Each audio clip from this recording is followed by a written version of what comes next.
So it's 4:01.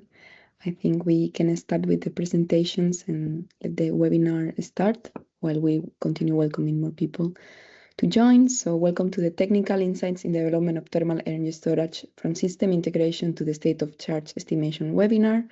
We're very happy to welcome you all here. To give you a very brief insight of today's webinar, we can run quickly through the agenda. I will give soon the floor to Stefano Bianchi and Alberto Virga, who will do the moderation and introduction of the speakers during the session.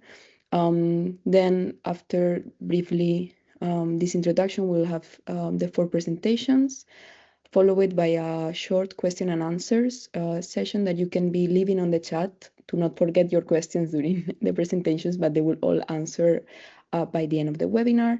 And then we'll have the closing remarks before we close this session. Lastly, some housekeeping rules. As you can see, you cannot activate your camera or micro during the webinar, but again, we encourage you to write down the questions on the chat and they will all be reviewed by the time. Just please remember to include the name of the speaker you are addressing your question so we can know who needs to reply. The webinar is recorded and the recording together with the presentations will be available after the event. Thank you very much, and I'm giving the floor to Stefano. Thank you very much, Sofia. I don't know if you can check if Alberto is already joined in the list of attendants. While we see if he's able to finally join, let me first of all thank you all for your availability, and AHPA, the European Heat Pump Association, for hosting us very kindly, and all the presenters from the 4 research projects about thermal energy storage that we have with us this evening for this great webinar. I'm Stefano Bianchi, a Research and Innovation Finance Manager in Synthesis, which is participating in one of the projects that we'll be presenting today, the Locomosa project. Let me also thank the CET Partnership and the European Commission for basically the funding for the projects that we will listen to. Today we will go through different aspects of thermal energy storage technologies. We are basically addressing technological aspects of the development of this technology. So this is intended to be a webinar for technical people with several insights, and we are welcoming your question at the end of the presentation in order to make the whole event a bit more interactive. I'm also here as a regional counselor of the IET Association, and for this let me also thank the Order of Engineer of Genoa for organizing part of the events and for the vocational training of engineers. The IET Association is a cultural association aiming to widespread the study of science, electronics, and engineering. So I think this is basically the main scope of the webinar. So this is truly an outstanding opportunity for all the attendants to have general insights on the latest advancements. Since it will be quite a long webinar, nearly 2 hours of presentation, technical presentation, and technical insights, I will directly go to the first speaker. So let me introduce Francesca Valentini. Francesca Valentini is PhD candidate and Istituto Nazionale di Fisica Nucleare, INFN, the DM department. She's giving us a presentation from the Locomosa project about the concept evaluation of a novel 3-layer steam generator for the industrial heat industry. So Francesca, the floor is yours. Thank you very much. Okay, can you hear me? I think so. I should be able to move the slides, I think. Okay. Thank you, Stefano. Thank you all for attending my presentation. I would like to make it bigger. Is it possible? Or okay. Anyway. Okay, so in today's presentation, I will address a novel design for a steam generator that me and my section of INFN developed over our project, which is the Locomosa project. And okay. The outline of this presentation, we start with a little background about the Locomosa project. Then I will delve into the salt selection challenge, which is what started this investigation and this design study. Then I will further go in depth into why do we actually need this innovative solution and what is our 3D printed solution. So Locomosa project is an European project under the umbrella of CHEPT, and its topic is low-cost molten thermal energy storage energy system. And its goal is to demonstrate a medium to long duration molten thermal energy storage system, which is able to deliver industrial steam over a very broad ranges of temperature and therefore pressure.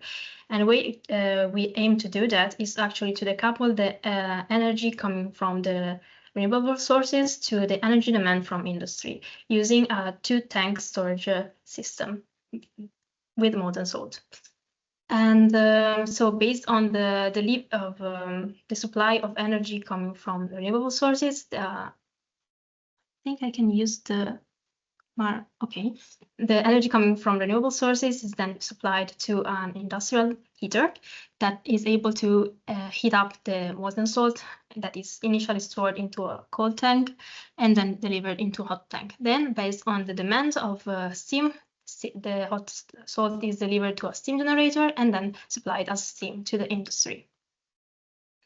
Of course, this project is a collaboration of different partners. For example, is coordinated by the Technological University of Denmark, DTU, and it comprehends different partners. For example, Fraunhofer ISER from Germany is actually responsible for many things, but also to validate and the final design, the final prototype and loop. Schneewend, a company from Germany, is actually responsible for designing and producing the heater, while Heim, a company from Denmark, is responsible for designing and producing the tanks, while two companies, actually a research institute and a company from Italy, INFN and Synthesis, are in charge of the design and the production of the steam generator. Couple of words about my institution. INFN is a research institute for nuclear physics, but in particular, the section from which I'm from is the DIM, which stands for Research and Development of Additive Manufacturing, with additive manufacturing being basically metal 3D printing. And our goal into this project is the designing of the steam generator, which complying with the requirements and the flexibility given by additive manufacturing in a way to decouple the constraints and the requirement from industry with what we can innovate and create using very flexible technology. And then I will go straight into the challenge, which was a very initial consideration starting with this project, which is the selection of the of the salt. And in the initial stage of this project, we were guessing and we're looking into possible solutions, possible salts, and our first choice was this sodium hydroxide, as it has some very interesting properties for thermal energy storage systems. For example, it has a very high operation temperature, which ranges up to 700 degrees. Some troubles with the presentation. Okay, and 700 degrees, and it also has some high heat capacity per unit volume. This quality makes excellent for high temperature power steam cycles and industrial process heating for temperature above 400 degrees. And it also is very cost effective if compared to other molten salts. Of course, there are some drawbacks in this choice selection.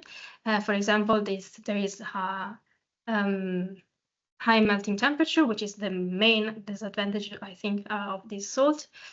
Which is up to 320 degrees, which is very high. And there is also some concern about corrosion, which is pretty intense in this material, and also safety concern due to the high reactivity of this salt. Of course, that induced some challenges for us in the design parts. For example, the very high melting temperature induces some solidification risks that could happen inside of the steam generator and also or inside of the tube or the piping if the isolation is not good enough. But also if since part of the project was actually to produce low pressure steam, then we also foreseen that the high temperature molten salt could lead to some possible boiling instability inside of the steam generator. And of course, there were some concern about the corrosion of the salt. So when we were in the first stages of this project and we were evaluating if we needed to evaluate if we could actually use this salt, which was very promising for our goal. And the first question that we ask ourselves is what happens if we actually choose to use this salt. For example, given the very high solidification temperature, we need to be with a safety margin of a couple of degrees above of the solidification temperature, meaning that inside of the steam generator there has to be salt flowing at a very high temperature, approximately higher than 500 degrees. And if we want to produce low temperature steam, which is part of the project, that leads to very high temperature difference between the inside of the tube and the boiling water outside. Then that is, if that is reported to the boiling curve, which is commonly used when sizing for pressure equipment that produces steams, and that leads to some possible concern. For example, if we were able to design a steam generator which operates into the wanted nucleated boiling, which is a safe regime for designing steam generators, of course, that could lead to some possible solidification risk. We foreseen that. But otherwise, if the temperature difference from the inside and outside of the tube were very high, that could lead to some possible instabilities in the boiling regime, overcoming the critical heat flux and leading into transition fin boiling, which is or fin boiling itself, which is very dangerous and difficult to predict and really unwanted. Oops, problem with presentation again. Okay. Okay, so I'll start this technical talk, then demonstrating the actual need for innovative solution, and then going into what are our proposal for addressing this issue. This investigation was conducted numerically using a 1D finite volume model, which was developed using Python. And this code made possible to evaluate different operative conditions of the steam generator into different kind of pressures and salt temperatures. So the idea was to evaluate the behavior of a single tube. Over the inside, there was the flow of the molten salt. There is, of course, the wall, which is made by Inconel 708 due to the constraints on corrosion. And while on the other side, there is the boiling water at a constant pressure and temperature. And again, the goal is to investigate the behavior of this steam generator given different temperature and pressures. Okay, so this is the kind of the thought we're going to see many times in this presentation. So what it shows is the effect of the inlet temperature of the molten salt and its influence of the heat flux. So as you can see, as you increase the inlet temperature, you see that the heat flux is also increasing almost linearly up to a certain point, which is the maximum it can provide. And if we keep increasing the inlet temperature up to that point, we are then switching into lower heat fluxes, which is associated then to the transition into fin boiling. Mind that I need to point out that this inlet temperature were not actually achievable, but if, for example, if we are referring to 2 atmosphere boiling curve, we are also only operating in this regime. And but I think this was also interesting to see the behavior in general of the generator. Okay.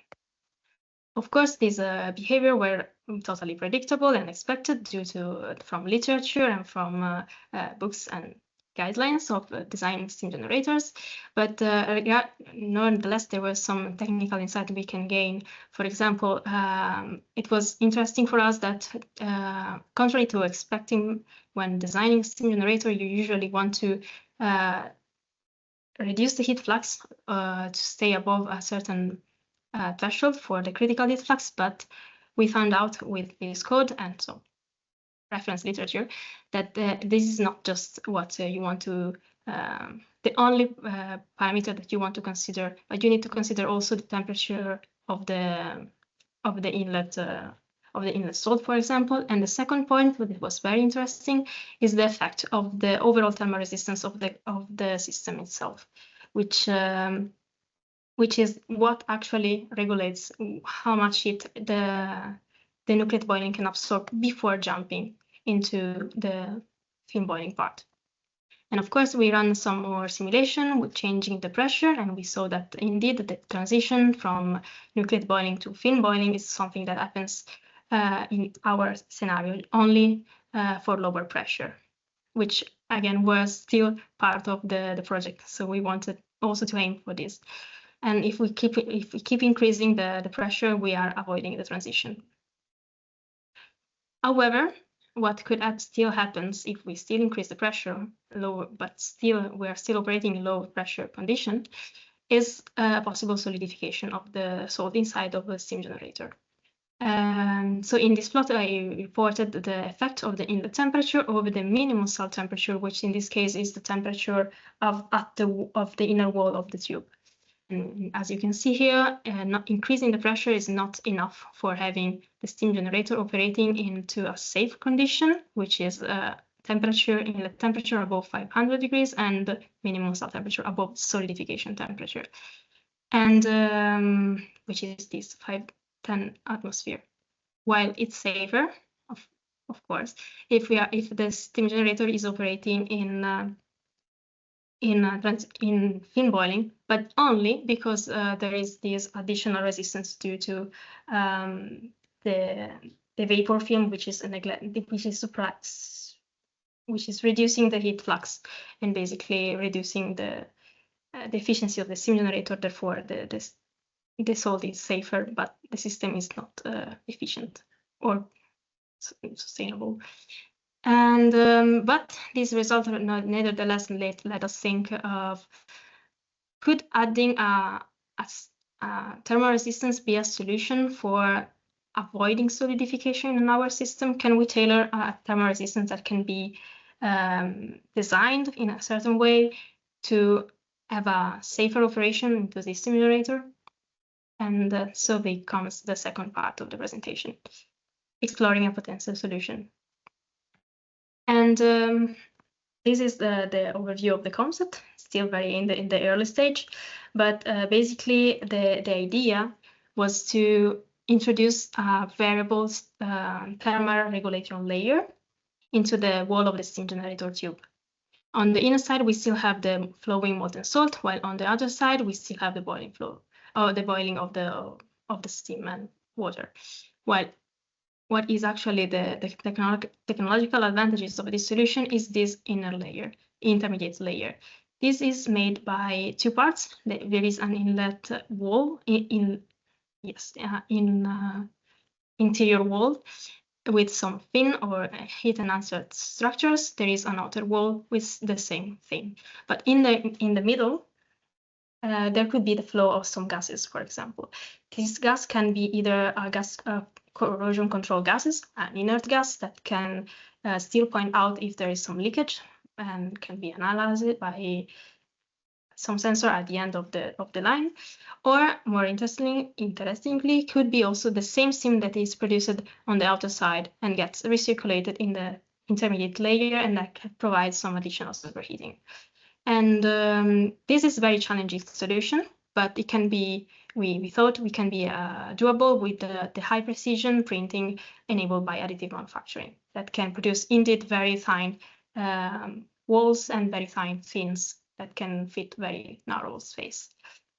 And okay, to further explain this solution, what is the thermal regulation. How's the thermal regulation happening? So basically, when introducing a flowing gas into the system, not all the heat given away by the molten salt is taken by the boiling water, and this can regulate how much heat we are going away, so it can prevent for the transition into fin boiling, but at the same time can save, let's say, the steam generator for solidification. And how much it is taken away by the intermediate layer can be regulated by, we thought, the number of fins or the number of the heat enhancement structures present in the intermediate layer. And that appears into the relationship as this heat enhancement factor. And then if we show the results, here I present you just what is the effect of the heat enhancement factor, so the structures in the internal layer or the outer layer of the outer wall over the minimal salt temperature. So as you can see, if we increase the efficiency of the inner fins, means that the salt is able to give away more heat to the intermediate fluid, meaning that the heat temperature is decreasing much faster than what happens if we are operating with efficiency factor of the outer fins. And but more interestingly, if we actually want to simulate every point in this condition, we see that with respect for every inlet temperature, we are always operating in nucleate boiling, and we are always with an inlet temperature higher than the solidification temperature. While if we are operating with a good solution, with high efficiency of the fins, yes, we kind of still safe from solidification, but we still can incur in some transition to fin boiling. So, okay, in conclusion, over this investigation, it was possible for us to assess that operating with very high temperature molten salt was kind of difficult if we wanted to produce low pressure steam. But we also thought, and the problem were, of course, the transition into fin boiling and some possible solidification for higher intermediate pressure. But we thought that a possible solution enabled by additive manufacturing can also be an interesting solution that can be developed in the future with proposed time and maybe a project developed by itself, and but can be a possible solution for operating in a safer regime with higher temperature molten salt.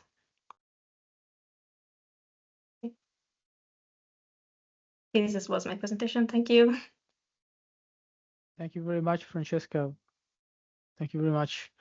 As anticipated by Sophia, we were thinking to have the question answer at the end of the full presentation so that we leave all the speakers to present their own contribution on different aspects of thermal energy storage. So let's continue now with the second project invited to present, the East Demo project, demonstration of ultra-dynamic high-temperature thermal energy storage for process steam in industry. And we have with us Jonas Reynolds from research. He's a research associate doctoral candidate at Fraunhofer Umsicht. I hope the pronunciation is correct. So, Jonas, please, the floor is yours. Thank you, Stefano, for the introduction. Yes, Fraunhofer Umsicht is right. Also my name.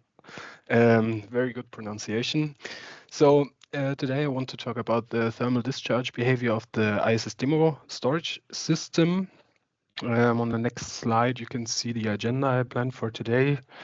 So to begin with, I want to give a short introduction about my institute, also about the technical aspects. This would be the second point, the general information about thermal energy storages, and the main focus is the ISS demo project, which I'm going to present to you, and also in focus of this presentation is the thermal discharge behavior of the storage we designed. So to start with, I think Fraunhofer is well known, but If not, I'd like to briefly introduce the organization behind it. So Fraunhofer Gesellschaft, as shown in the overview figure, consists of 76 branches and has roughly 30,000 employees, making it one of Europe's biggest applied research organization. The institute branch I'm from, Umsicht, is located in Oberhausen and Sulzbach-Rosenberg. I'm from Sulzbach-Rosenberg, and in my group, we research on process heat and thermal energy storages. So, before we examine the storage concept itself, I think it helps to consider the broader thermal storage landscape. Basically, there are three families of thermal storages: sensible, latent, and thermochemical storages. They rely on fundamentally different physical mechanisms. The sensible storages store energy by increasing the temperature in a material. The latent storages absorb or release heat via melting and solidification, and the thermochemical storages use reversible chemical reactions. So on the illustration on the right-hand side, you can see that the energy density of these storage technologies varies, and the thermochemical storages offer the highest energy densities. But there's a drawback. The TRL level, also illustrated in the illustration, is the lowest for thermochemical storages. So sensible storages reach a TRL of 8 to 9. Latent heat storages are roughly between 4 and 7, and the thermochemical storages are between 2 and 4. So I also wrote here on the slides the research trends we as Fraunhofer Umsicht are seeing currently. So the current research at the moment emphasizes improving cycling stabilities, developing advanced materials, enabling higher temperature capabilities with the new materials, and also a big topic for research is the integration into industrial energy systems.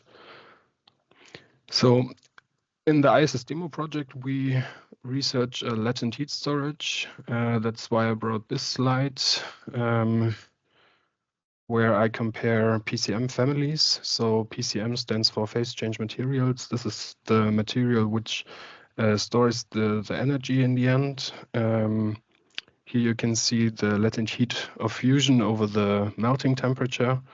You usually aim for a high latent heat of fusion. This means high energy density, and the temperature depends on the process you'd like to incorporate these storages in. So salt-based PCMs dominate the mid-temperature range, but they face two challenges. As we already heard,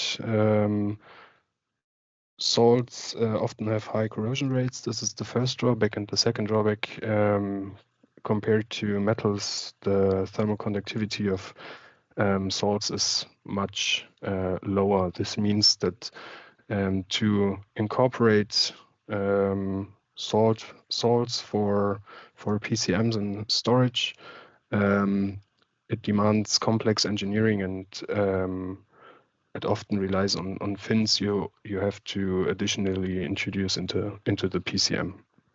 Above 500 degrees, the material landscape, as you can see, narrows. This is one focus of research, but this is precisely where industrial steam processes operate.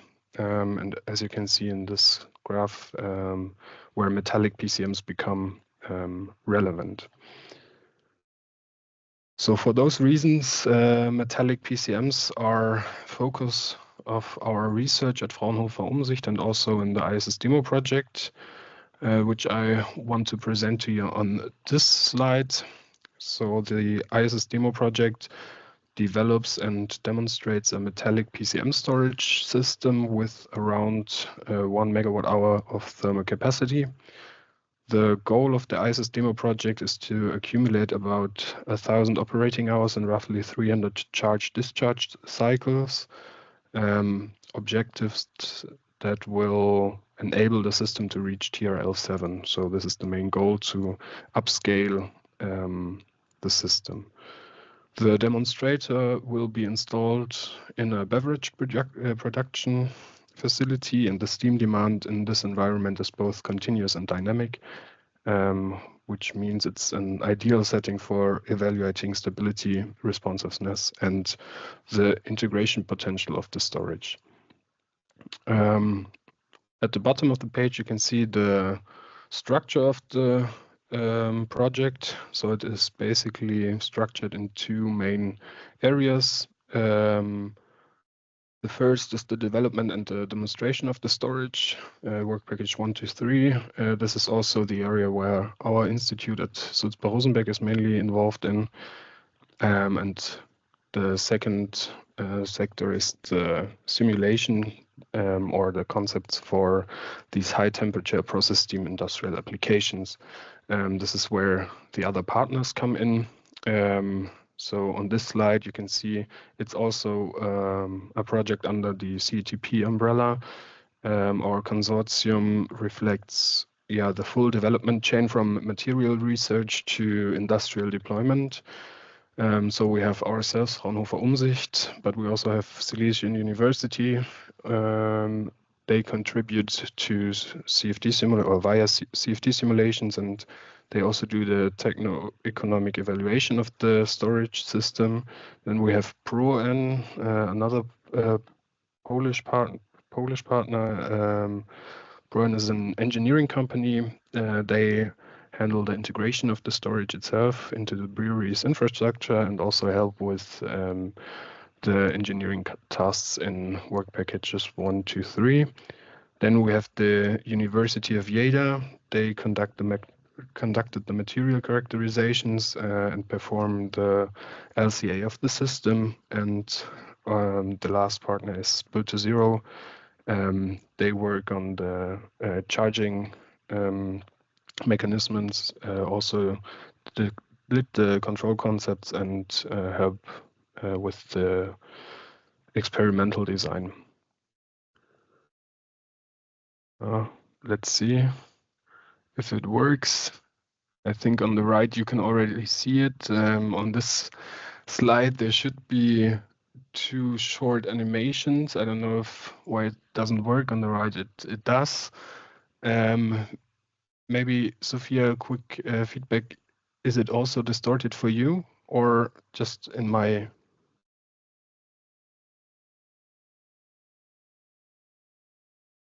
We see a thin red layer changing color, something like that. Yeah.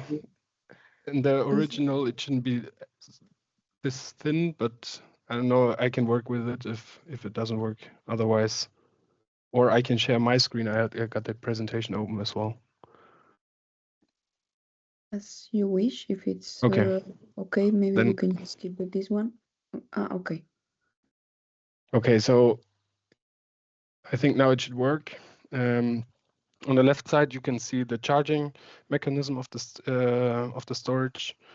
On the right side, you can see the discharging. So during charging, the electrical heaters arranged around the outer surface of the storage melts the metallic PCM.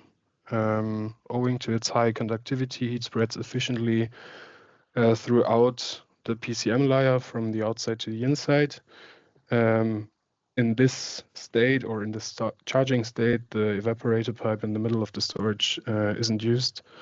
And during discharge, water enters a central tube from below, absorbs heat from the PCM through the tube wall, evaporates in the evaporator pipe, and exits as steam.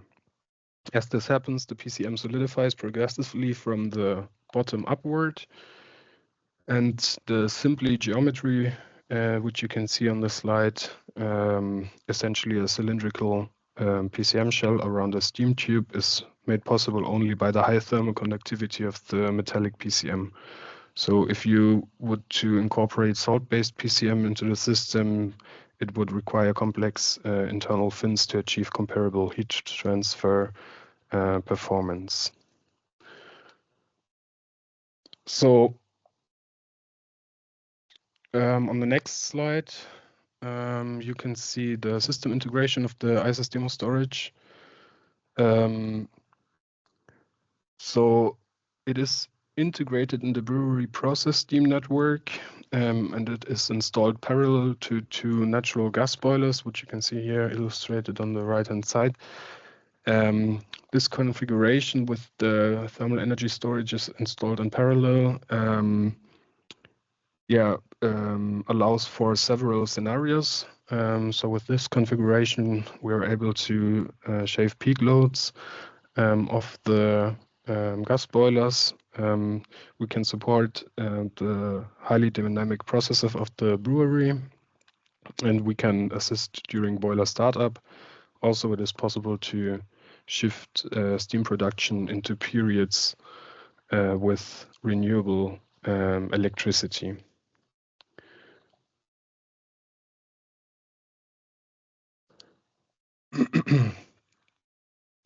Now I want to come to the main focus of the discharge behavior of the storage system. So we did our colleagues from Silesian University who were responsible for the CFD simulations and were kind enough to offer me the illustration shown in the next slides. And they did the main work on the discharge process. So here on this slide, you can see the boundary conditions. So we used two models, the CFD and the 1D Python model. They were coupled, and the steam path in the central tube is represented, as I said, by a 1D thermal hydraulic model based on Python that captures boiling, evaporation, and pressure enthalpy relationships. And the Python model and the CFD simulation interact. So the heat flux from the PCM informs the steam model, and the resulting temperature and phase state feedback into the CFD. The key operating conditions include a system pressure of 10 bar, feed water inlet temperature at 100 degrees Celsius, adiabatic external boundaries, and a defined discharge power of 200 kilowatt. So on the next slide, you can see the parameters used for the PCM modeling. In this storage, as I said, it's metallic PCM. Phase change temperature is at around 381 degrees, and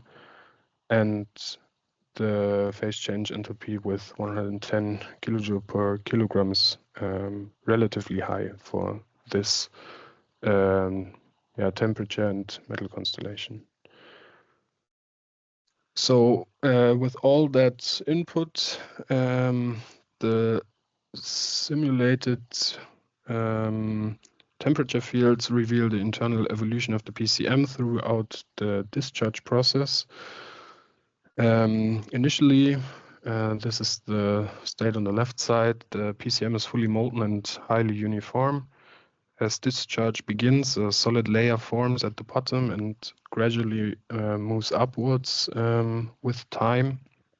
And as the solid fraction grows, thermal conductivity decreases. That's because of the parameters of the PCM, and heat transfer becomes less efficient.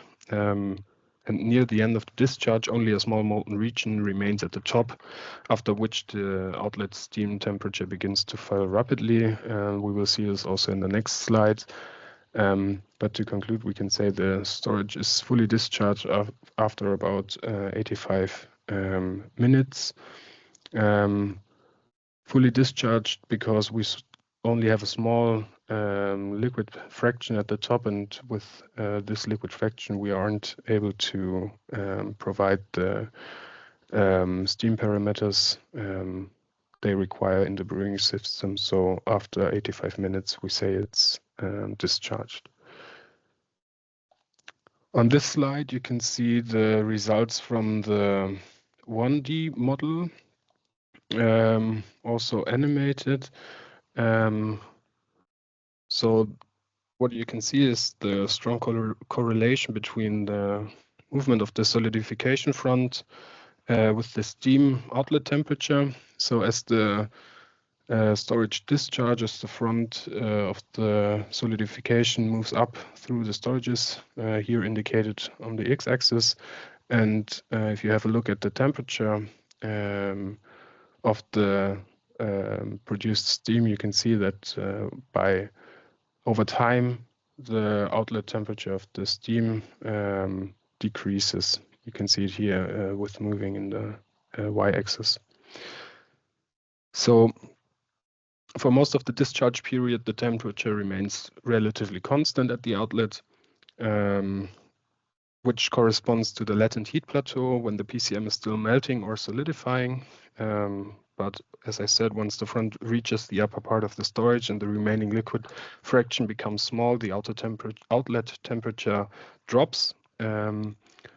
This indicates then the transition from latent heat to sensible dominated behavior. And this transition from latent to sensible behavior is governed by several factors: the decreasing thermal conductivity of the PCM, the lower temperature gradients near the end of the discharge, and diminishing latent heat availability. So this ultimately leads to this graph, which shows the outlet steam temperature and the mass flow. As I said, the outlet the outlet power was constant, which means that to always get the constant 200 kilowatt output, the mass flow increases over time, and the temperature of this produced steam drops over time. So this dynamic adjustments highlights an operational limitation. So for the brewery system, we have to maintain several parameters in the steam. And by maintaining a constant power output, it becomes increasingly difficult to hold the temperature of the steam towards the end of the discharge. So this was all modeling data. On this slide, you can see an experiment with our 120 kilowatt hour pilot plant in our lab. I chose this experiment even though at this experiment the outlet power wasn't constant, but I think you can see the the boundaries and also the effects of what happens. So as you can see here in this time period from 1 to 4 minutes, you can see the mass flow through the system was nearly constant. And you can see the outlet steam temperature, which is indicated here as this red purplish line, drops. And as soon as the mass flow through the storage decreases, the temperature at the outlet still rose or increased, meaning that there is still some latent heat remaining in the system. This demonstrated the direct influence of flow rate and temperature, which we also saw in the simulations. Although smaller than the planned demonstrator at the brewery, the pilot system exhibits the same fundamental behavior observed in the simulations. So to summarize, a latent heat plateau followed by a rapid decline during the transition to sensible discharge, which means for the upscale storage, we have to incorporate a solution to tackle the changing outlet temperatures to provide the steam to the brewery's steam network. And the solution for that is illustrated on this slide. So we included a pressure and temperature control station highlighted in red. You can see it here on the upper right corner. This station sits downstream of the PCM modules and ensures that the steam delivered to the process network meets the brewery's requirements of 165 degrees Celsius and 6.5 bars. And because the PCM melts at around 380 degrees, the steam leaving the storage can be significantly hotter than the process steam required. So to control the temperature, the system injects feed water into the steam. At the beginning of discharge, the steam is very hot, so obviously the injection rate is higher. And as the PCM cools down, the injection rate decreases. From a thermodynamic perspective, the injected water absorbs the superheat and partially evaporates, bringing the steam to the desired state. So the control logic adjusts the injection based on both steam temperature and pressure. The pressure is mainly or solely controlled through the pump at the inlet of the temperature of the thermal energy storage. So, as I said, this station is crucial for ensuring the stable discharge and avoiding temperature spikes at the beginning of the brewery steam network. So to conclude, I'd like to highlight the key takeaways. So there were several key findings from both simulation and experiments. I think one of the main findings was that the metallic PCM provide a stable high temperature operation with fast dynamics, as it's just a matter of regulating flow through the storage. Also, a pronounced latent heat plateau is followed by a steep temperature drop once the molten fraction becomes small. This leads to the pressure drop at the outlet. The system performance depends heavily on phase front behavior and the heat transfer characteristics and controlled mass flow management. That's what you saw in the 1D simulation and also in the results from the test lab. With that, I'm at the end. Thank you. I think, Sophia, you can now. Yes. Thank you very much, Jonas, also for fixing on the fly the technical issue about the live demo with the movie and the simulation. Thank you so much. So we're pretty in line with the timeline of the presentation. It's this very dense webinar. Let's continue with the third project, best storage, building scale short and long duration test solution with high energy density, integrating smart controls. And we have with us Louis de Grosseillier, research associate at SPF Institute for Solar Technology at the Ostschweizer Fachhochschule. I hope this is the right pronunciation. We mix a bit of French and German or Austrian, I think. Please, Louis. Thank you, Stefano.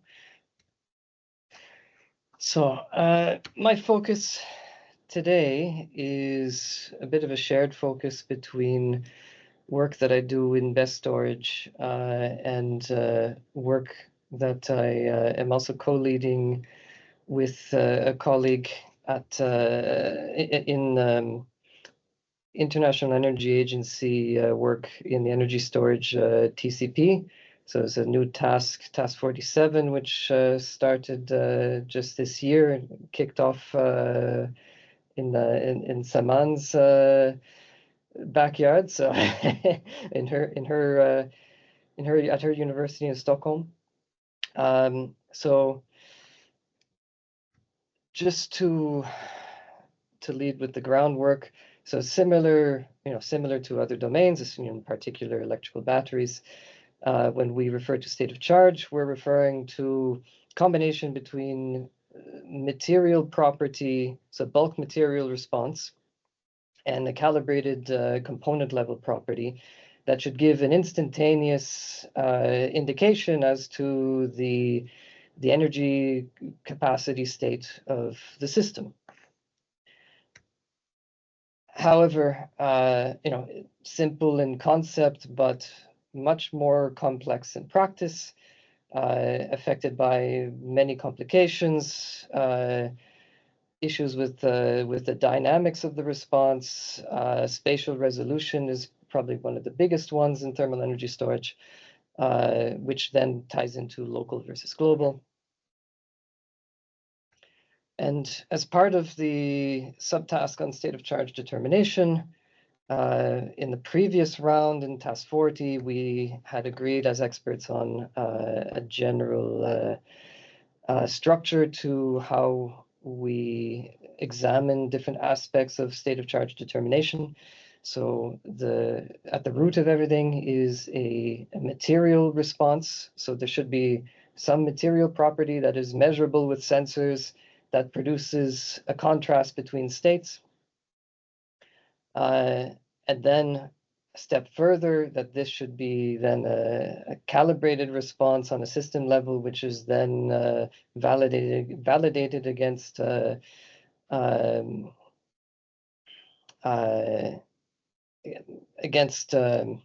really missing the words right now, but anyways, yeah, so anyways, validated at the system level against energy fluxes measured on the system boundaries. And then lastly, it's less of a system and component material, component engineering aspect, but more just interaction with control systems. That requirements are then imposed and limitations are imposed as well, between the component, the material, and the control system. So in this task, we are covering, we're expanding the investigation and collaboration into all three areas of thermal energy storage: so sensible, phase change, and thermochemical. And of course, each one of these having fundamentally different principal variables that correspond directly to the state of charge. And of these, then a choice of proxy variables.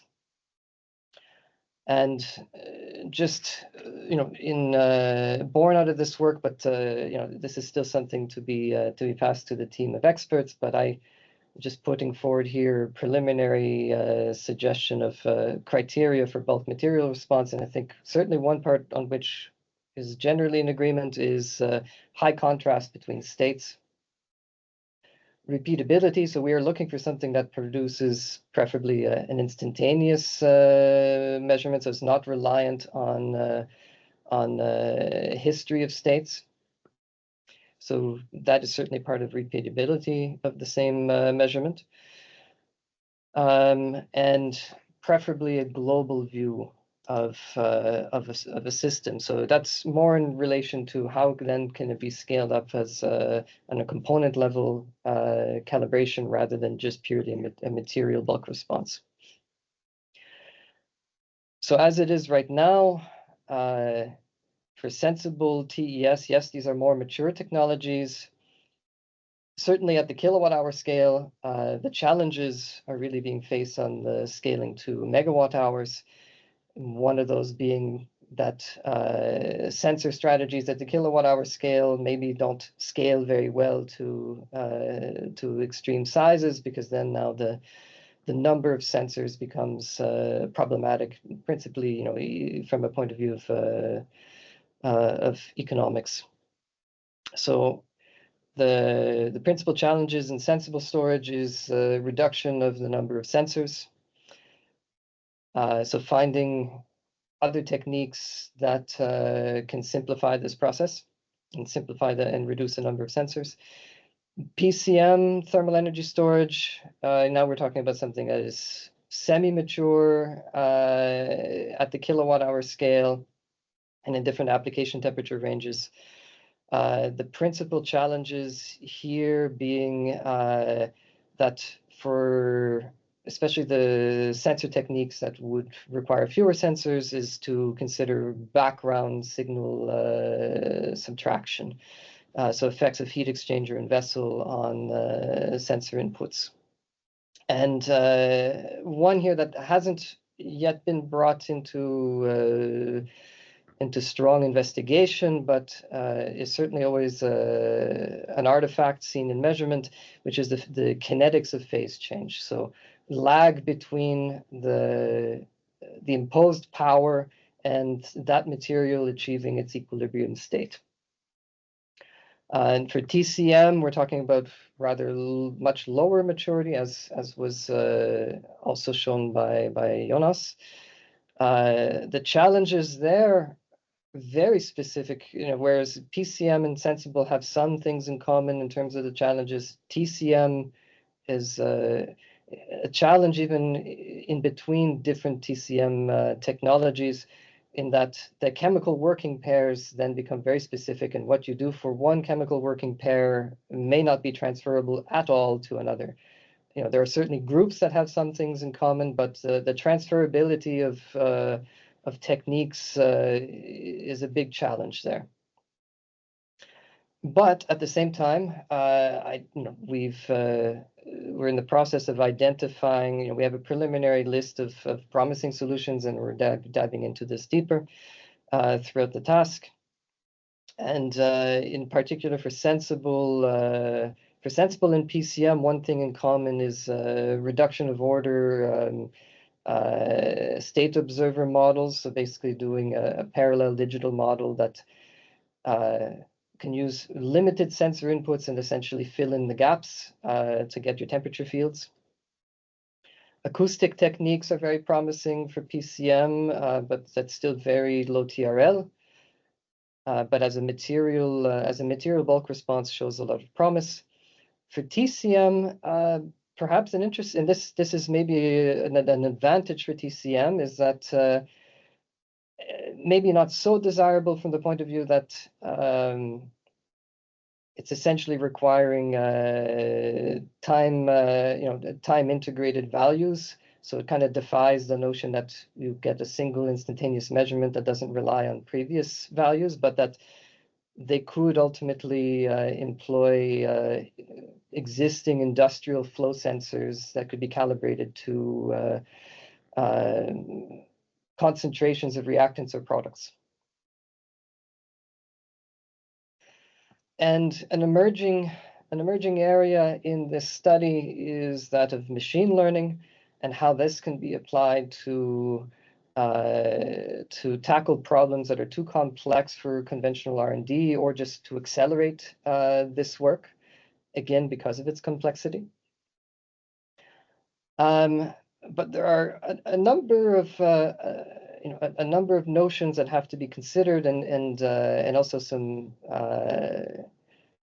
pitfalls avoided in this branch of R&D, or of application of R&D, is considering, well, has the design of experiments considered the likelihood of false positives?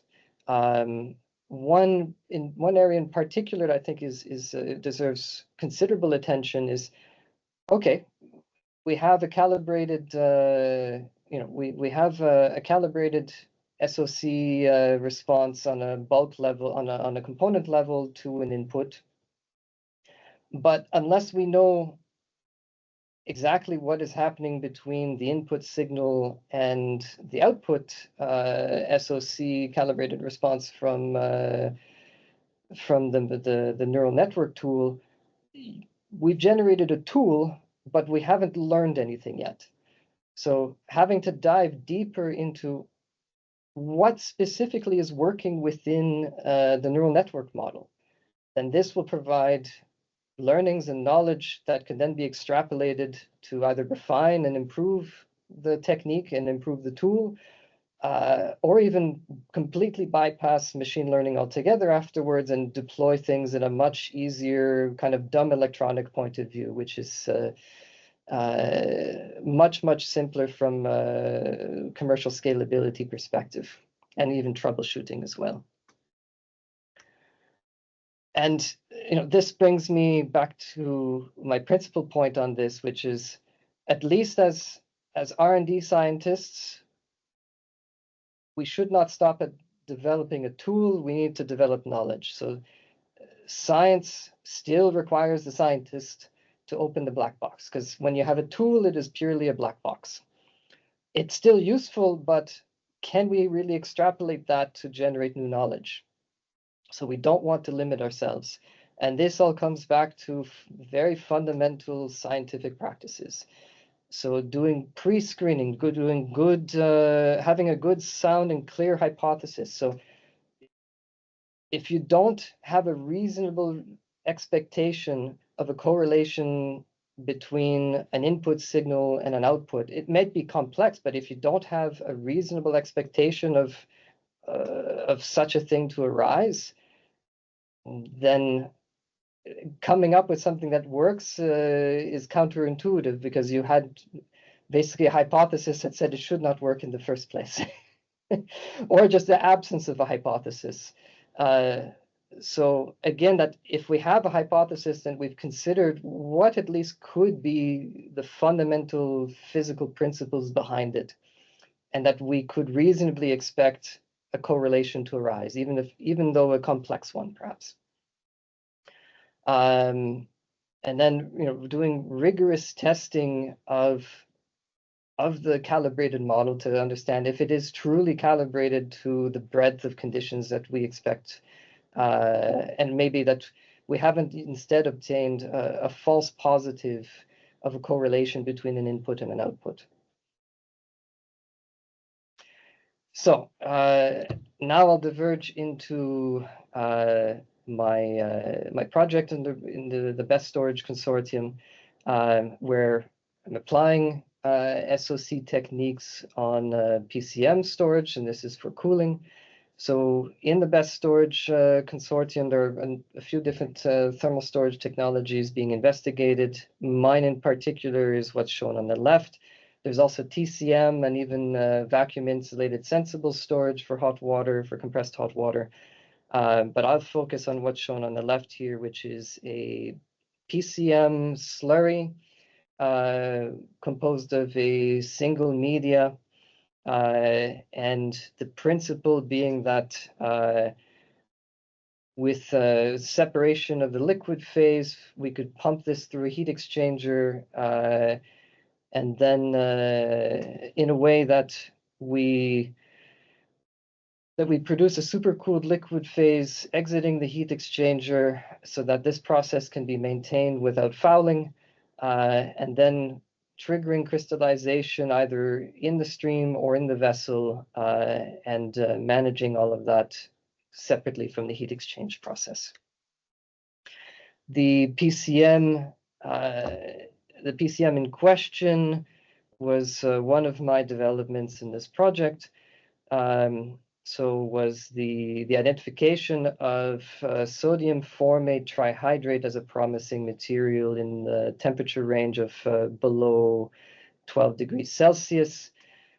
So we're using this material along the solubility curve, then we could tune the thermal response in the application temperature range so that it's away from the pure compound thermal response at 18 degrees Celsius at a paratectic transition. So instead, we avoid a paratectic transition, we have a solution, and we have solidification.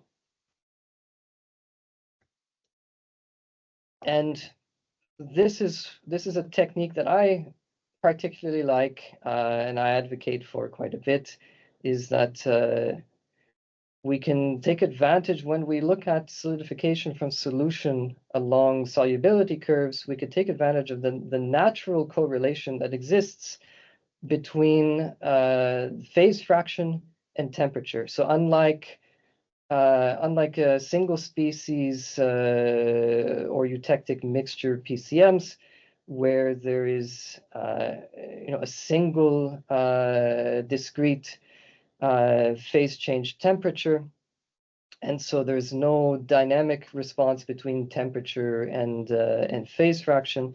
Instead, with mixtures operating along the solubility curve, you get incremental phase change, and so you get a continuous relationship of the phase fraction to temperature, at least at equilibrium. And then this brings back to one of the other challenges that I mentioned earlier, that we do rely very heavily on equilibrium properties, but when the system is stimulated dynamically, it's just like with electrical batteries as well, that the voltage under charge or discharge is not an accurate indication of its actual state, of its chemical state, or its thermodynamic state. It is merely a measurement of a system in flux, in transition.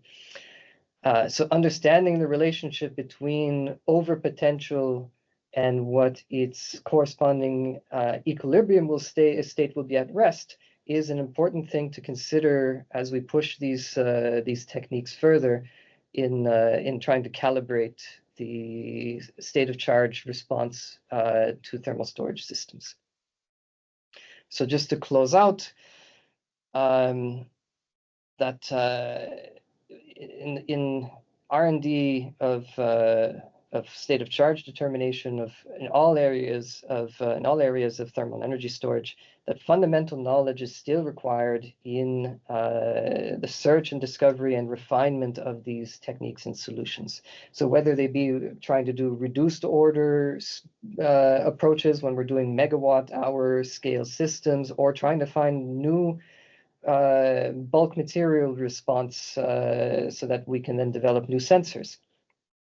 There's still a lot of fundamental knowledge that has to be applied in the discovery and identification of these promising avenues.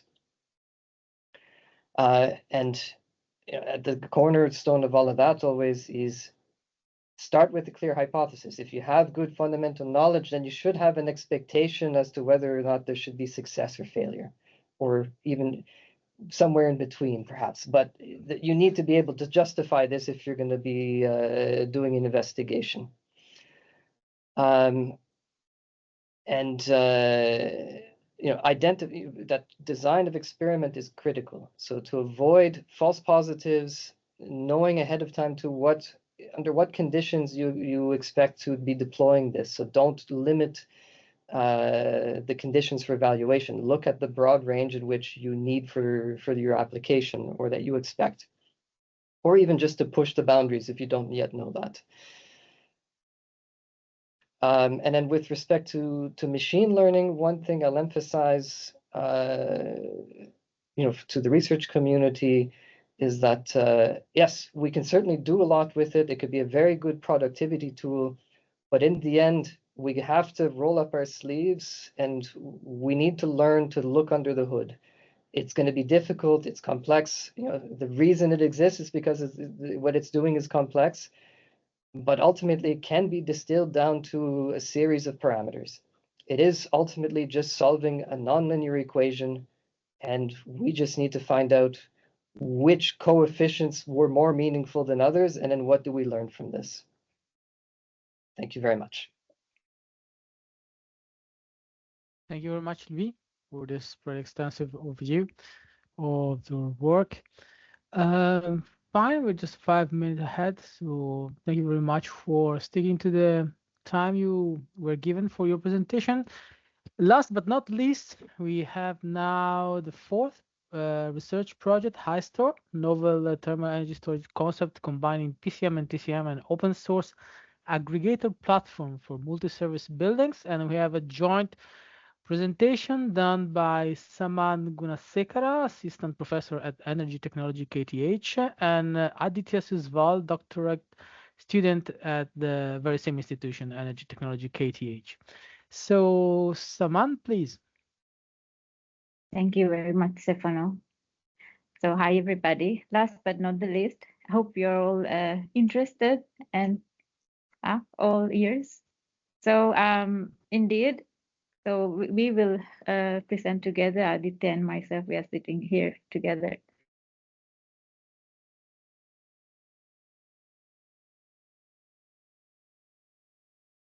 Take care, Saman, because you muted yourself.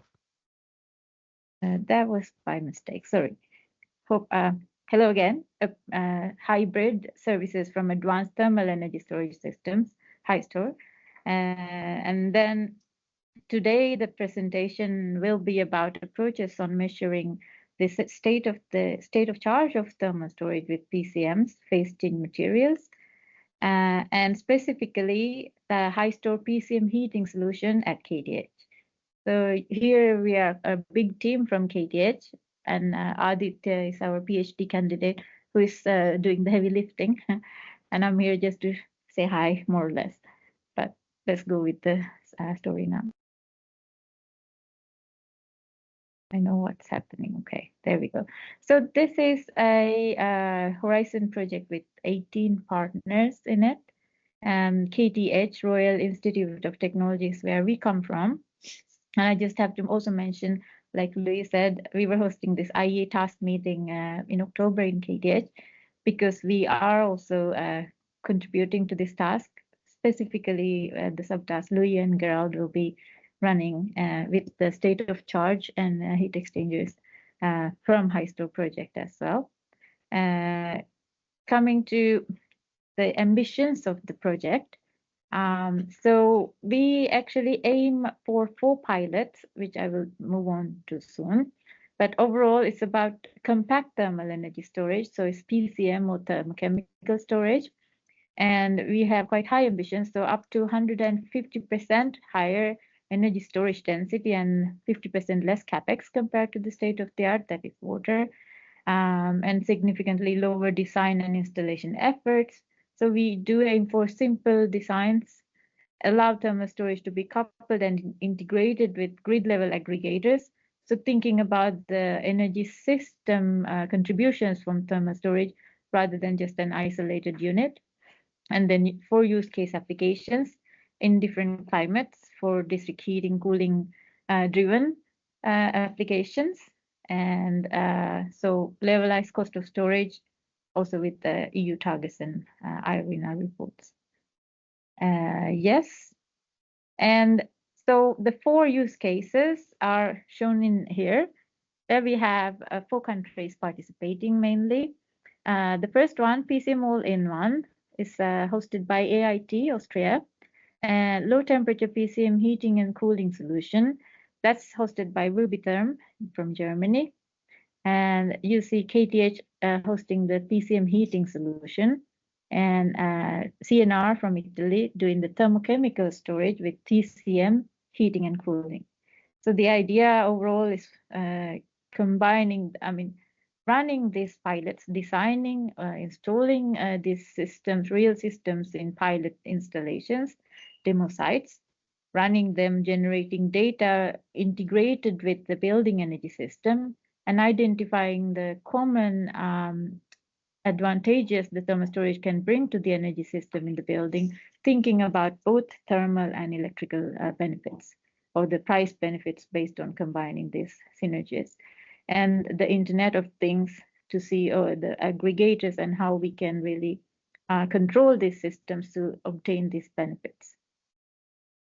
Yes, and then talking about PCM heating solution. So we are in Stockholm, located here, as shown, in KTH Live-in Lab, which has 3 test beds, and we are installing, we have actually just installed our system in testbed KTH.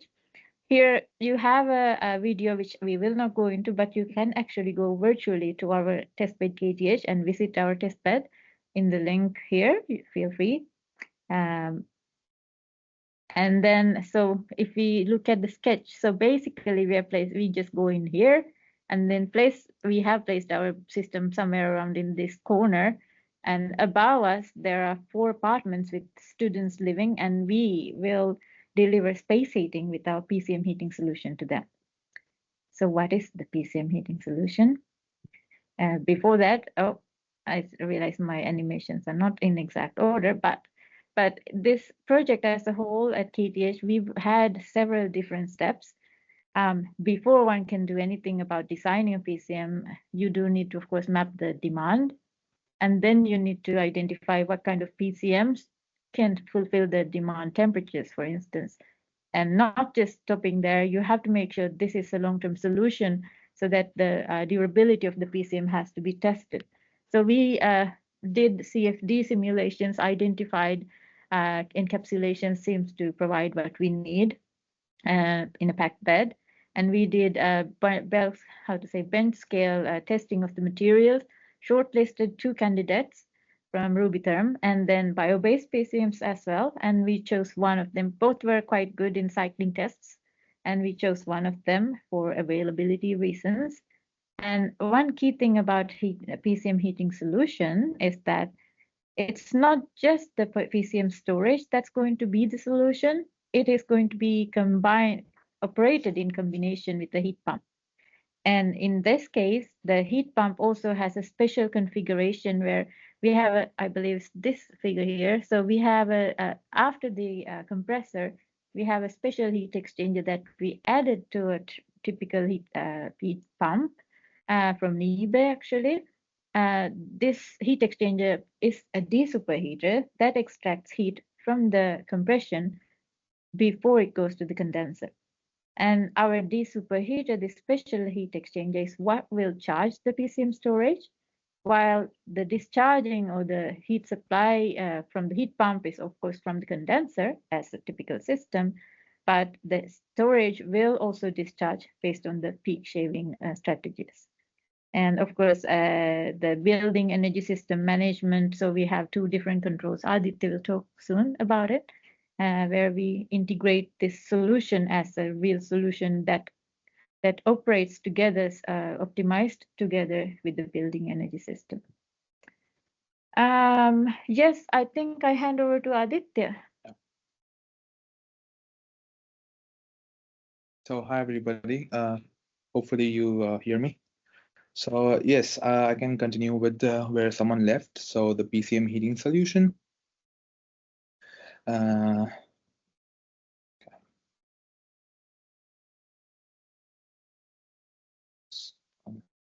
So starting with the some PCM properties. So this is one of the candidate we selected. So someone showed you the bench scale testing we did. So RT57HC is the PCM that we selected as the PCM that we would use in the PCM heating solution. And we did a master thesis. So 2 master's thesis students worked on taking the properties for the PCM. So we did micro DSC and TPS to find out the specific heat capacity and also the phase change enthalpies, and also the density and viscosity tests were done. So we did the micro DSC for different scanning rates and also the TPS. So you can see the values from between 10 to 80 degrees and also the melting and freezing enthalpies. So these would be used then in CFD modeling to have a better validation of the CFD model that we created earlier. So because in earlier we were using the property table given to us by the manufacturer, but now we have our own values from the testing that we did in our own lab.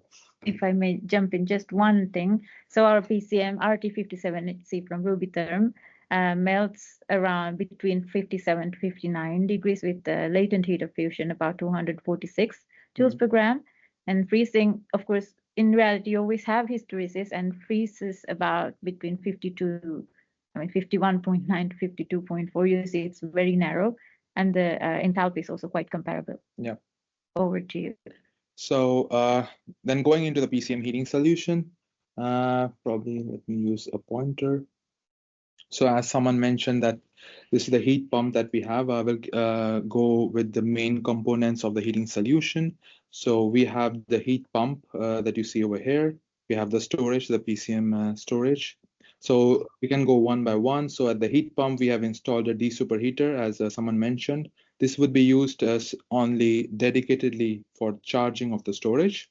And the condenser would be used to give the heating demand for the students.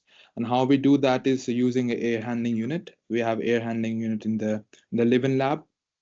And that air handling unit has a heat exchanger, which is a water to air heat exchange. But before that, we also have a shunt group. So basically from both from the storage and from the condenser, we would supply the heat, the water, for example, because the fluid is water, into the shunt, and we have a water to water heat exchange happening in the shunt, and then then there's one more loop that goes into the air handling unit, which then does a water to air heat exchange. So we have two heat exchangers here. So basically we would be there is a whole concept of controlling on when and how much to discharge from the storage. So we have multiple valves, pumps that we would control according to the state of charge determination. So I think for us, state of charge determination is really important to on when and how to discharge the storage. So we have the data from the so Schneider, we have a system that gives us all the temperature values from the student apartment. So we have the inlet air and the exhaust air that's coming back from the student apartment. So we have that temperature, so we can actually estimate the demand. So we want to supply the heat according to the demand. So we want to control the system very efficiently, both with the storage and the heat pump. So only deliver the heat when the electricity price is less. For example, then we only use the storage, but do not use the heat pump, for example, at that same time. But I will talk about that at the ending. For now, we can just go. Can you hear me, Aditya? Yeah, you hear sorry. me? Yes. Sorry. Sorry to interrupt, but we said that we would accept a question at the very end of the presentation. Yet I've seen one question dropped 1 minute ago about what was the thermal expansion coefficient. So I don't know if it is applied to your presentation or someone one. Yeah, I think if you want to say something about that on the fly, because later on maybe it's a bit difficult to follow. So thermal energy coefficient thermal expansion, maybe I can jump in. So we didn't measure that exactly, but we have measured the densities. So the bulk volume change, at least we will know, but we didn't measure the thermal expansion coefficient. Okay. Yeah. Thank you. Sorry for interrupting, but I think it made sense to answer now. Thank you. Yeah. And then going on to the characterization test, we also did the lab characterization where we tested our storage for different inlet temperatures, and different flow rates on how the storage reacts to different temperatures and flow rates. So I'm just going to give you a very brief explanation.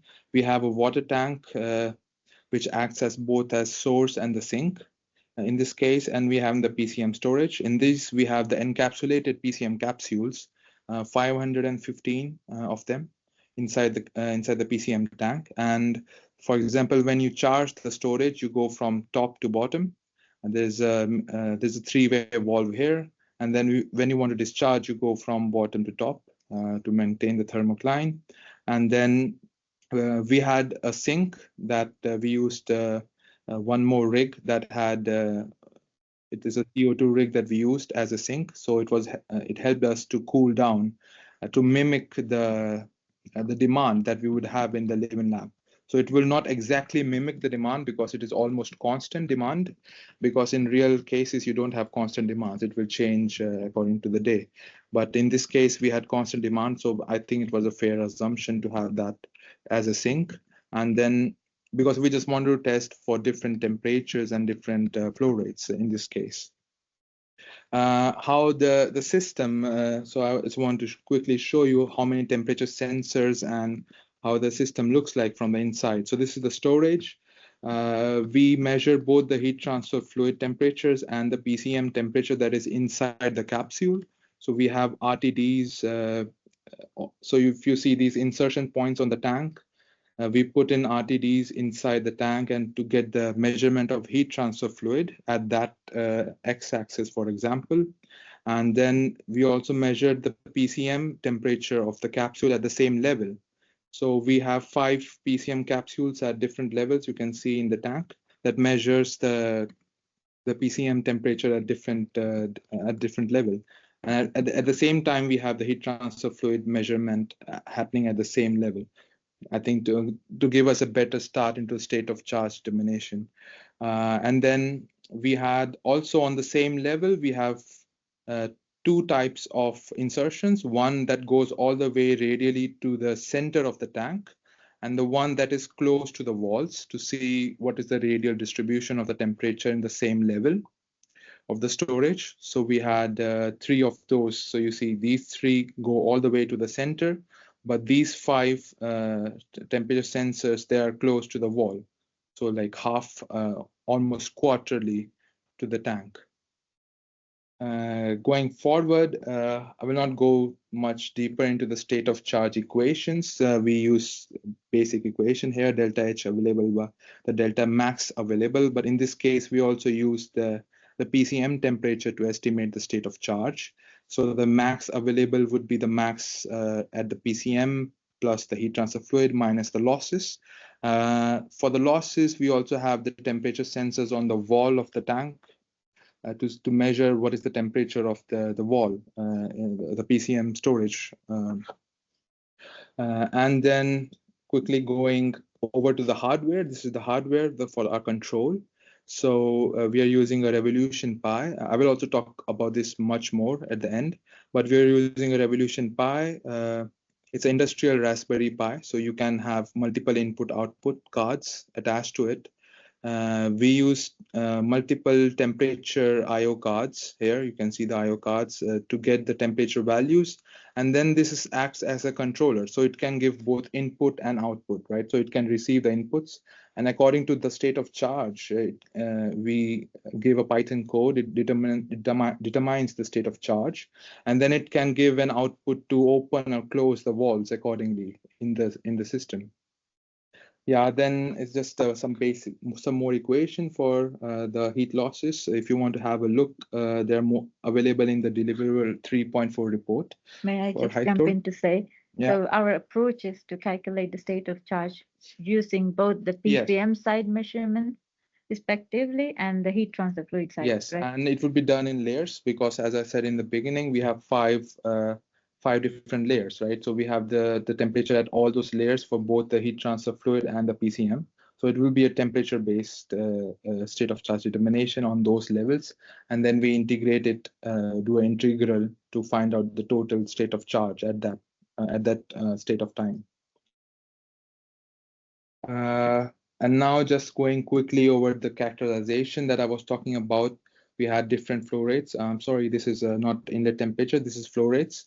So we have, I tested from 0.15 meter cube per hour to 0.6 meter cube per hour for the flow rates. And the temperatures for the charging was ranging from 62 to 70 degrees. Because for RT57, I think the range of melting is between 57 and 60 degrees. So we tested from 62 to 70 degrees to see if the impact of different inlet temperatures on the storage.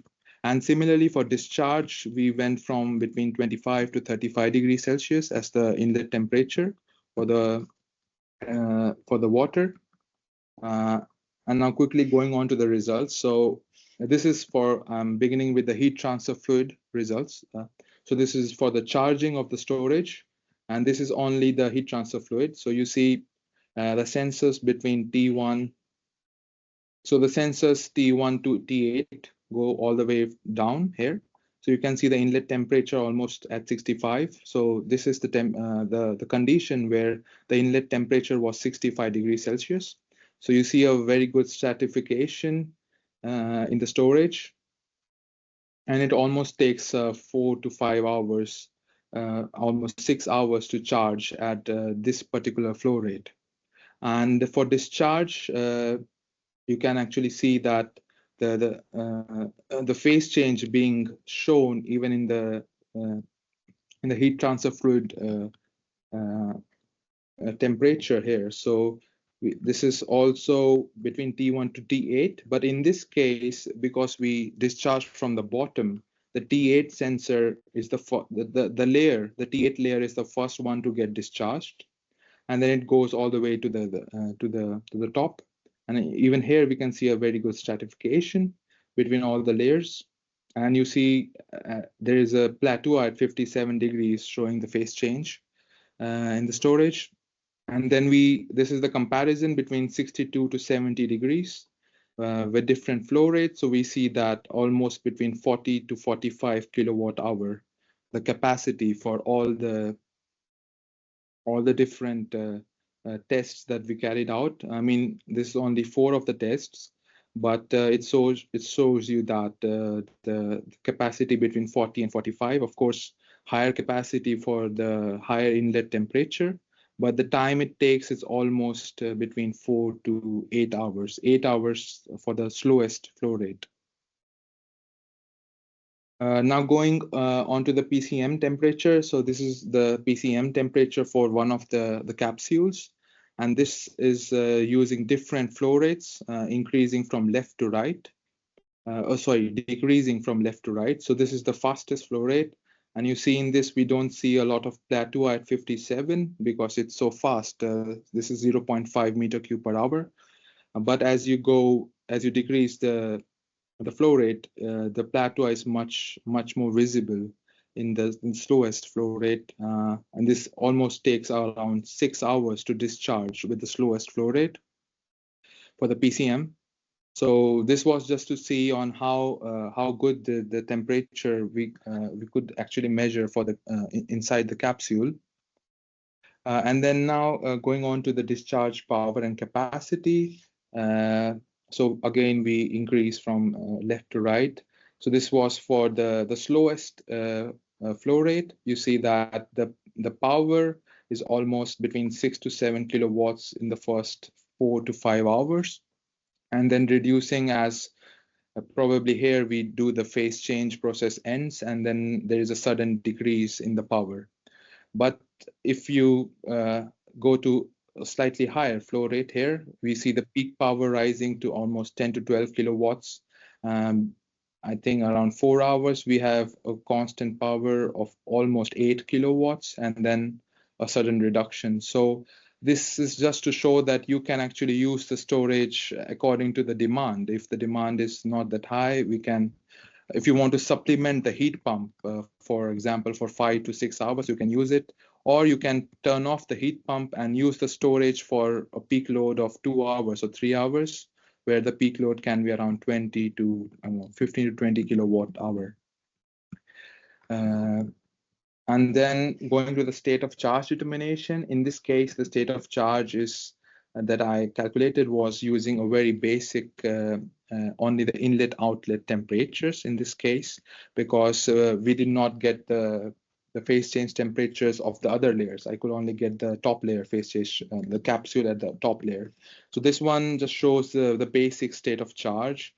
So you see in the charging, it is not as linear as in the discharge process. In the discharge process, almost linear because of the temperature differential being very high in the discharge process. But in the charging process, you see that we actually get 70% state of charge in almost half the time, and almost the other half is taken from going from 70 to 100% state of charge.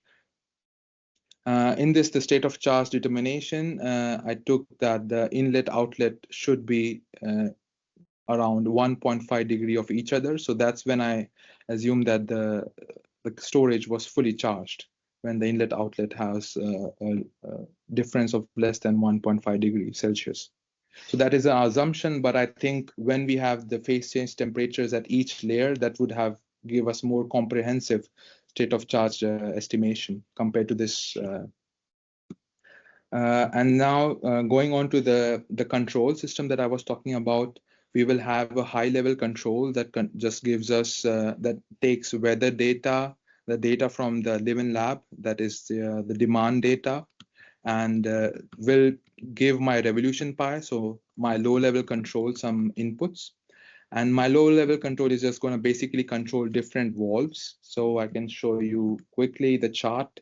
So this is just the low-level control is determining the state of charge, and then changing the, for example, the pump speed or opening and closing of the valves accordingly. So if we want less from the storage at that time, because we feel that the demand is not enough, then the valve from the storage will automatically close, and there will be no flow going through the storage. So that is, and for that we will have a Python code that would communicate with the high-level controller, and it's like a back and forth control between the high-level controller and the low-level control.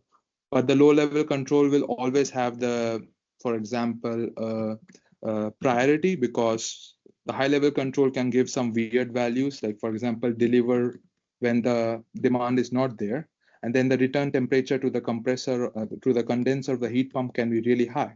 So for avoiding that, the low-level control is always the main controller. So the high-level control is just going to communicate with the low-level controller to see the increase and decrease, for example, opening and closing of the valves, changing the speed of the pump, and those tasks. Yes, so I think that's it from my side. Thank you, Aditya. Let me just quickly jump to the questions we are getting in the chat, since I was going to ask to the audience if there were any. And since this is your last presentation, there were some interaction between someone and the audience. And maybe you can answer some of these questions since you just finished your presentations. Yeah, I was trying to answer some of it, but I left you some. I can open the chat. Yes, please. So I think you can take it from what was the accuracy of the RTD used for water in the 10 outlet? Oh yes, I think it's a 4-wire. It's really accurate. I'm so sorry, I don't know the exact value, but it's a 4-wire RTD class A. So I think that's like the most accurate, but I don't remember the accuracy on top of my head. Maybe it's a good thing we need to follow up, because RTDs, we don't typically do the calibration ourselves. Yes, so the calibration is not done. It's already, because you have 4 wires, so you have 2 resistant wires that acts as a reference. So you don't have to calibrate the 4-wire RTD. But yes, I'm so sorry, I don't know on top of my head the answer. I mean the accuracy of the RTD. By the way, since we have a lot of questions for our presentation, but maybe we need to open the floor for other presenters too. I don't know. I'm letting organizers plan. Maybe you can just have a look at the ones that you have in the chat. I go back to Francesca and the other presenter. Maybe you can pick 1 or 2. And if people want to have an interaction with the presenters, by the way, you will have all the contacts detail in the slides that you will receive. So you will have the opportunity also to dig a bit further into the technicalities. First of all, let me thank all the presenters. This was meant to be a very technical webinar, and it was indeed. So if there are no specific questions for the other presenter, let's just have a quick roundtable about a few questions, starting with Francesca. According to your work in the Locomosa project, what are the project current direction in accordance to what your initial findings, and what about the new additive solution? Okay, so as I presented in my presentation, that was a very preliminary study. So was initially more like, could we actually use this salt that the other partners are really pushing for? And once we realized that in the time due to the process, that would be very challenging to develop a whole steam generator, or more or less from scratch, then we selected a different salt with a lower melting temperature that enables for safer operations and lower pressure without possible in boiling. Your example of risk management, operational risk management in the Yes. project, and find new solution to overcome some unexpected findings. Great, thank you, Francesca. And as for Jonas, you were talking about the vessel and in your presentation. I mean, what are the main operational limitations there, and what factors might influence the discharge rate? So I would say the main operational limitations for the vessels can be divided into two categories: mechanicals and thermal stresses. So of course the repeated thermal cycling induces expansion and contraction within the PCM, but as well of the surrounding metal components, meaning the vessel and the evaporator pipe.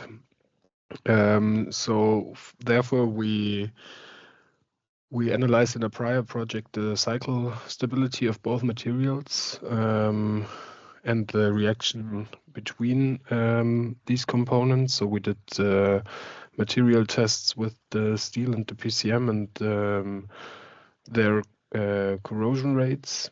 And also because of that, we introduced a zone where the evaporator pipe already is like a spiral, so that we can account for the mechanical stresses due to the thermal expansion of the vessel. And operational wise, I would say the main limitation in the operation is the control response times of the system, of the valves and the pump itself. Okay, great. Thank you, Jonas. And for Louis, I've seen there is some interaction or ongoing on the question and answer. Very happy to see that your presentation got that interest, and also the attendance. The number of attendance is pretty impressive because we had up to 110 and an average of 90. So thank you very much for the attendance, for being with us at this late afternoon timing. Louis, what are the biggest R&D opportunities for test state of chart determination, in your opinion? Yeah, so this depends on the type of, either the three categories of thermal energy storage technologies. So in each one, to pick a single one, I would say, especially if we're just looking at material bulk response for sensible, I believe this would be thermal expansion of the material, giving an indirect measurement of the thermocline, essentially, of the average temperature of the medium, and measure that in one dimension so that you can enhance the signal amplitude. And for PCM, this would seem to be, I guess there are two, either electrical resistance when it comes to charge carrying compounds, so salt hydrates in water, for instance, but in general, I would say acoustic techniques, specifically time of flight. So there are a lot of things around acoustic techniques that may or may not correlate very well to phase change, but this was something I identified in the Task 40 final report that for IEA, that the speed of sound has enough of a contrast between phases, and this is something that is proven in various media, but has not been explored for PCM. And then for TCM, the low-hanging fruit, in my opinion, like I said, are using industrial flow sensors that could be calibrated to detecting concentration in streams. So thank you. Yes. Thank you, Louis. I see that we are getting more and more questions, so I don't know how we can manage that considering the time is going. So I don't know, Saman, if you want to answer some more questions you got in the meantime. then I would say that, let me say, you can directly address the speakers because you will get all the contact details if you want to dig further into their presentation and the work they've done. For the attendants from Italy, just let me say that because I've not said that at the beginning. For those coming for the vocational credits, the Order of Engineers, the HPA Association will share the list of attendants with the Order of Engineer of Genoa, so you will get the matching for that because we are using a different platform from usual. So don't we will take care of that. No problem. So Saman, if you want to take one more question, and then we maybe can go to the closing of the session. Just to add, Stefano, we are replying here in the chat, hopefully, and we shared at least Aditya's email, so that very welcome to contact us. We are very happy to answer your questions even over email. Thank you. Okay. Let's go that way so that you can also provide the adequate level of details. So 1 hour and 45 minutes of webinar. I do think that we must thank all our speakers and the HPA, Sofia and Benat, for the hosting of the event. It was challenging to organize and challenging to attend, I would say, but I hope that all the guys here appreciated the work done by the 4 projects and the presentation done.